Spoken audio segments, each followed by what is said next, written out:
Highways for victims have become familiar villains, really, in TV shows and movies. In fact, the percentage of long-haul truckers who become murderers is small. But according to the FBI, there are likely hundreds of homicidal truck drivers on our roads who have never been caught. Many of them have driven across Nevada and have left a bloody trail. Amazing that in today's world, there could be hundreds of truck driving serial killers out there.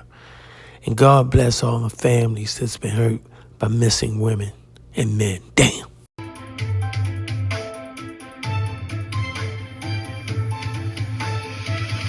Highways for victims have become familiar villains, really, in TV shows and movies. In fact, the percentage of long-haul truckers who become murderers is small. But according to the FBI, there are likely hundreds of homicidal truck drivers on our roads who have never been caught. Many of them have driven across Nevada and have left a bloody trail behind them. Tonight, Chief Investigator George Knapp takes a deeper dive into how victims are targeted, and some of this information, it is graphic. 86-year-old Reno resident Patrick Carnes was driving in tandem with a long-haul trucker along I-80 when he vanished forever back in 2011.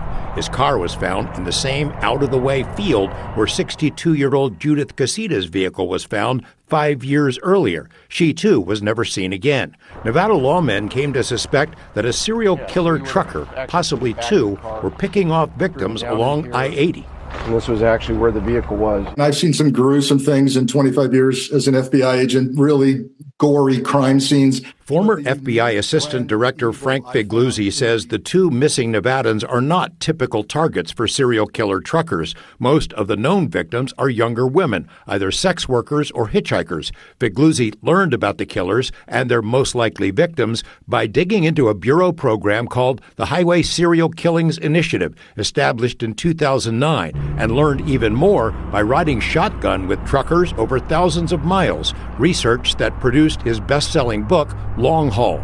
By studying known murders, missing persons, and truckers themselves, the FBI estimates there could be 450 long-haul truckers who are serial killers, probably more. Many are sexual predators. Some just like to kill.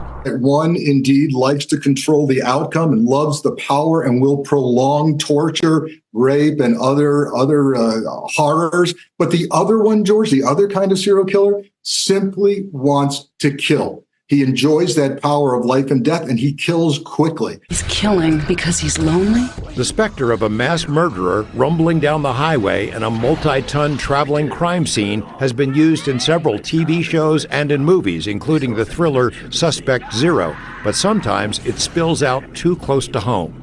Truck driver Chester Todd was suspected by the FBI of multiple rapes and murders of women, but he went on the run in 1996 and didn't surface until 2011 in Las Vegas, where he'd been living under an assumed name.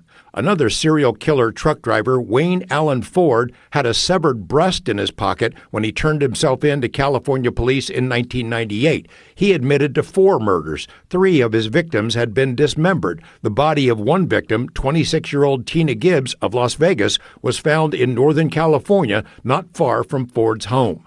One of the most vile of the trucker killers is Robert Ben Rhodes, who built a torture chamber in his truck. Rhodes murdered 2 couples he picked up hitchhiking, one in Utah, one in Texas, and is suspected of dozens of other murder-torture sagas. There's some of the most heinous crimes and criminals in the book, including Robert Ben Rhodes, who picked up a 14-year-old girl hitchhiking, hooked her up from fish hooks inside his torture chamber in his rig, over the course of several weeks across many states, raped and tortured her, leaving her for dead in an abandoned farmhouse. The most common and most vulnerable pool of victims are the so-called lot lizards, which is the crude name drivers use for the sex workers who ply their trade in the nation's truck stops.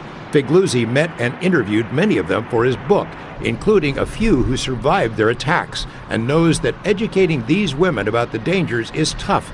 Many of them have drug addictions and poor judgment, move around a lot, don't let family know where they are, so no one is likely to report them missing. Figluzzi also wrote his book to educate cops about the FBI initiative. The Nevada lawmen working on the Pat Carnes case had no idea there's an FBI database they could have accessed. If I have one message to any law enforcement officer listening, it's get your unsolved cases especially involving roadside killings, into the FBI's database. The trucking industry has embraced the effort to find and weed out killer truckers and has installed tracking devices on most corporate-owned rigs.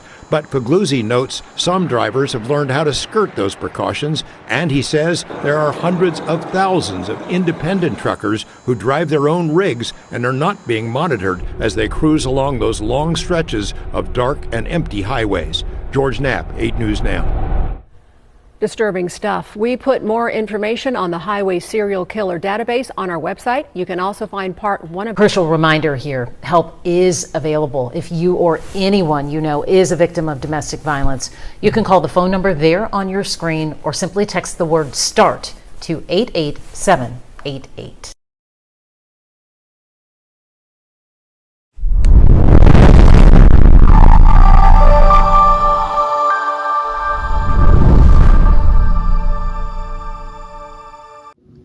Thanks for watching. We appreciate you.